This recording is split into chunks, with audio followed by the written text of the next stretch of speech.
Pourquoi l'échec est-il si important? Comme la plupart des gens, pensez-vous que l'échec est la pire chose qui puisse vous arriver? C'est une façon de voir les choses qui semble être juste a priori. Et si je vous disais que l'échec est la meilleure des choses qui puissent vous arriver? Je vous vois confus et dubitatif à cette idée.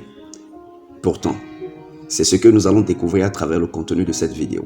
Si vous êtes nouveau sur cette chaîne YouTube, je vous invite à vous abonner sans hésiter afin d'actualiser votre façon de voir les choses et de rester au top de vos capacités tous les jours.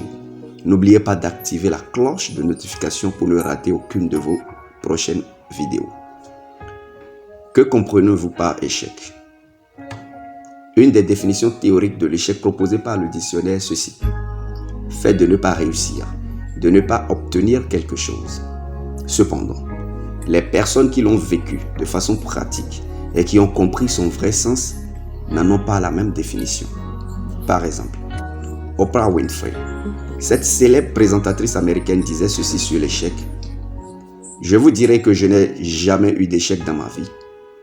Il n'y a pas eu d'échec, il n'y a eu que des leçons épouvantables. Comme on peut le voir, cette belle dame milliardaire au parcours incroyable parle de l'échec comme étant des leçons épouvantables. Pour Oprah, échec égale leçon épouvantable. En conséquence, elle n'a jamais échoué.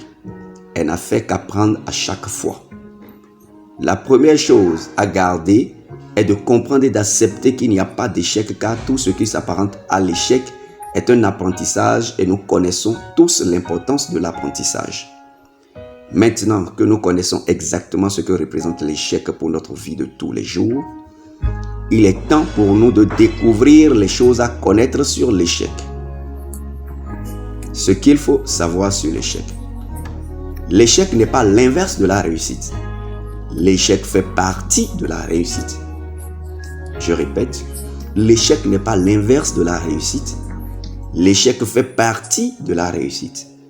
Contrairement à ce que pensent la plupart des gens, l'échec n'est pas l'inverse de la réussite. Retenez-le bien.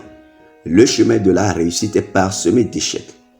Je répète, le chemin de la réussite est parsemé d'échecs. Pour atteindre la réussite, il faut donc être prêt à passer par un apprentissage épouvantable, comme le disait Oprah.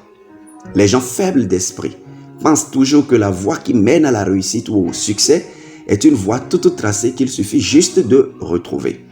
Si vous pensez aussi comme eux, vous faites déjà fausse route et vous n'atteindrez peut-être jamais la réussite que vous convoitez si tant. Pourquoi les hommes tombent? Pour apprendre à mieux se relever. C'est ce que disait Andrea Marais il y a des années. Gardez donc cela à l'esprit. C'est la première partie de notre apprentissage sur pourquoi l'échec est-il important. N'oubliez pas de mettre un pouce en l'air et d'activer la cloche de notification pour ne pas manquer les deux dernières parties sur les raisons pour lesquelles l'échec est si important et comment surmonter la peur de l'échec. Jusque-là, portez-vous bien. À bientôt.